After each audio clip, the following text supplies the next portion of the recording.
it's Kim with Doug Mockett & Company, and today we're going to talk about our panel grip series, the PGRPs.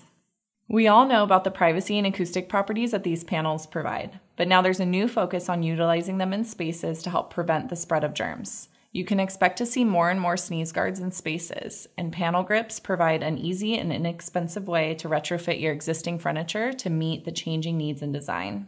Here we have our PGRP1 and PGRP3 panel brackets. They both come in 3 different sizes and hold panels from 1/4 inch up to 1/2 inch thick. They mount directly onto the surface and have this nice smooth satin aluminum finish. The PGRP1 has the curved edge, while the PGRP3 has a more contemporary look. We also have brackets that hold the panel in place from either side and are configurable for different panel thickness. The PGRP4 is a clean and simple solution for desktop dividers, while the PGRP8 is a miniature statement piece and the perfect accent for elegant interiors. We also have panel brackets that mount to the edge of the desk or between 2 desks for privacy screens. The PGRP6A accommodates not only different panel thickness, but also different table thickness.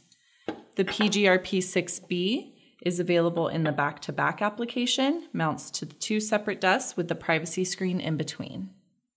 We also have one that is perfect for where needs may change throughout the day. Our PGRP2 is portable, so the panel can be moved as needed for configurable workspaces. For more information on our PGRP series or any of our other items, head to mockett.com.